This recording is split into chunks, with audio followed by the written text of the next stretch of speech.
બધા જ મિત્રોનું સ્વાગત કરીએ છીએ. આયો બધા મજામાં જ હશો, પણ હા જીટીયુ એક્ઝામ જ્યારે પણ આવે છે ત્યારે ઘણા મિત્રો ટેન્શનમાં આવી જાય છે કે કાલે જીટીયુ છે તો આજે વાંચવું શું? કે 10 દી પછી જીટીયુ છે તો શું વાંચવું ને શું તૈયારી કરવી? તો એનું ટેન્શન હવે દૂર છે અને સારી રીતે તમે તૈયારી કરી શકશો. એના માટે અત્યારે આપણે સ્ટેપ બાય સ્ટેપ બધી બ્રાન્ચ અને સ્ટેપ બાય સ્ટેપ બધા સબ્જેક્ટ છે એના ઇમ્પોર્ટન્ટ સબ્જેક્ટ વાઇઝ પ્લેલિસ્ટ ઉપર ઓલ મટીરિયલ અપલોડ કરશે. એવી રીતના અત્યારે ઓટોમોબાઈલ સેમેસ્ટર 4 માં અભ્યાસ કરતા તમામ મિત્રો માટે આપણે જીટીયુ એક્ઝામના આઈએમપી પ્રશ્ન છે એના વિડીયો રિલેટેડ વાત કરવાના છે. ફ્રીમાં મટીરિયલ કઈ રીતે ડાઉનલોડ કરી શકશો અને કેટલી ફ્રીમાં તમને ફેસિલિટી મળશે બધું જોવાનું છે. જે મિત્રોને પાસ થવું છે એને કમ્પલસરી ફરજિયાત વિડીયો જોવાનો છે. તમારા બીજા દોસ્તોને પણ એડ કરવાનું છે. આ તમને કાંઈ પણ ડાઉટ કરી આવે તો લાસ્ટમાં કોમેન્ટ બોક્સમાં પૂછવાનું રહેશે. ઓકે મિત્રો, અત્યારે તમારો સબ્જેક્ટ છે ઓટોમેટિક મશીન કરીને તમારો સબ્જેક્ટ છે એએમ શોર્ટમાં, બરાબર છે. તો આ સબ્જેક્ટને પાસ કરવો હોય એના માટે ફ્રી ઓફમાં મટીરિયલ છે ઓલ વસ્તુ તમને મળી રહેશે.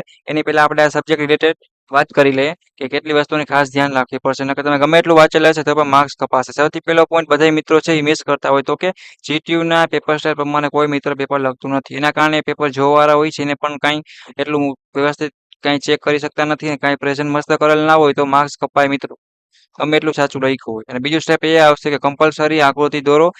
કોઈ પણ પ્રશ્ન છે એની 3 લાઈન પ્રોપર તમારે ટેકનિકલ વર્ડમાં લખવાની. જો એને છે ને તમે ગમે એ લખી શકો. અમુક પ્રશ્નમાં લખવાનું પણ બધેમાં નહીં.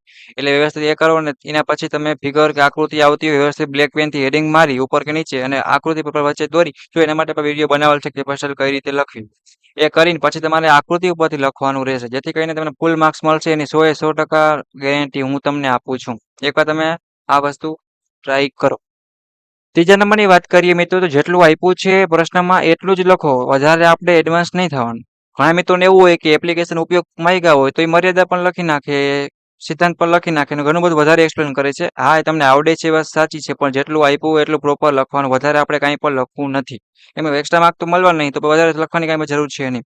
આ 3 પોઈન્ટ ખાસ ધ્યાન રાખો, બરાબર છે. હજી સુધી સેમેસ્ટર 4 ના ડિપ્લોમાના ઓટોમોબાઈલમાં વોટ્સએપ ગ્રુપમાં જે મિત્રો જોઈન્ટ ના હોય ફટાફટ જોઈન્ટ થઈ જાઓ, કેમ કે એ ટુ ઝેડ વસ્તુ છે એમાં મોકલવામાં આવતી હોય છે. તમારે કાંઈ પણ પૂછવું હોય તો પૂછી પણ શકો છો. એવી જ રીતના જીટીયુની એ ટુ ઝેડ ઓલ વસ્તુ માટે જીટીયુનો ગ્રુપ છે. ડાઉટ કે એમાં ટેલિગ્રામ અને ઇન્સ્ટાગ્રામ છે. તો ઓલની લિંક નીચે આપી દઉં છું, ફટાફટ જોઈન્ટ થઈ જાઓ. ઓકે મિત્રો, મેં જે વસ્તુ કીધી તમને સમજાઈ ગઈ છે. મોસ્ટ ઓફ ઇમ્પોર્ટન્ટ પ્રશ્ન જે જીટીયુ એક્ઝામમાં પૂછાતા હોય એવા જ પ્રશ્ન આપણે લીધેલા છે. હવે આપણે તમારા પાસવર્ડની વાત કરીએ એની પહેલા એ જોઈ લે કે આ મટીરિયલ છે એ ગુજરાતી અને ઇંગ્લિશ બંને લેંગ્વેજમાં હશે અને ફ્રી ઓફમાં છે. અને જો સરખી તમે તૈયારી મિત્રો કરો ને ભલે 15 દિવસ લાસ્ટ બાકી હોય તો પણ તમે 8-9 એસપી આરામથી લેવી શકો છો. ઘણા મિત્રો તો એવા હોય કે છેલ્લા 5 કે 10 દિવસમાં વાંચ્યું હોય તો 10 એસપી સુધી આવેલા, કેમ કે એ માઇન્ડ ઉપર આધાર હોય. એકવાર વાંચો ને યાદ રહી જાય, 10 વાર વાંચો ને યાદ ના રહે, એના માટે તમે સમજી ગયા છો. ઓકે, તો જ્યારે પણ તમે ડિસ્ક્રિપ્શનમાં જશો અને આ સબ્જેક્ટની પીડીએફ છે ડાઉનલોડ કરશો ત્યારે તમારી પાસે એક પાસવર્ડ માંગશે. એ પાસવર્ડનો યુઝ કરી અને તમારા પીડીએફ છે એ ડાઉનલોડ કરવાની રહેશે. તો હું પાસવર્ડ અત્યારે લખાવું, બધા મિત્રોને ખાસ જોવાનું છે અને યાદ રાખવાનું છે. જ્યારે પણ ડાઉનલોડ કરવા જાઓ ત્યારે તમારે આનો યુઝ કરવાનો રહેશે.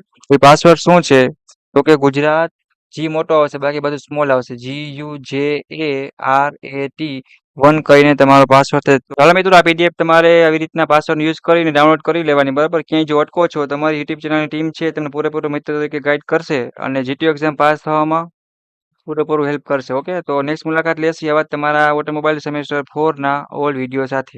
બાકી જીટીયુ એક્ઝામ માટે બધાને ઓલ ધ બેસ્ટ. જો વિડીયો સારો લાગ્યો હોય તો સબસ્ક્રાઇબ કરી બેલ આઇકન પ્રેસ કરો, જેથી કરીને કોઈ પણ નવો વિડીયો આવે ફ્યુચરમાં તમે ફ્રી ઓફમાં લાભ લઈ શકો. અને એક્ઝામની તૈયારી કરવાની છે, કેમ કે સેમેસ્ટર 1-2માં હજી ઘણા મિત્રોને બેકલોગ છે અને કેટી આવી છે, બરાબર છે. તો જો હવે સેમેસ્ટર 4માં આવશે તો કાં પછી ડિટેન થશો અને કાં પછી રાત જાગી પડશે, કાં પછી ભેગું થશે નહીં. એટલે આ 3 વસ્તુ ધ્યાન રાખજો. અત્યારે સેમેસ્ટર 4માં એક એમ બનાવો કે હવે પછી આપણે સેમેસ્ટર 4માં ગમે પેપર હાર્ડ નીકળે પણ બેકલોગ કેટી લેવાની નથી. ઓકે, તો નેક્સ્ટ મુલાકાત લેશી. ચાલાકી એન્જોય કરો, મોજ કરો અને આરામથી પાસ થઈ જાઓ. ક્યાંય પણ અટકો છો તો કહેવાનું. Bye bye.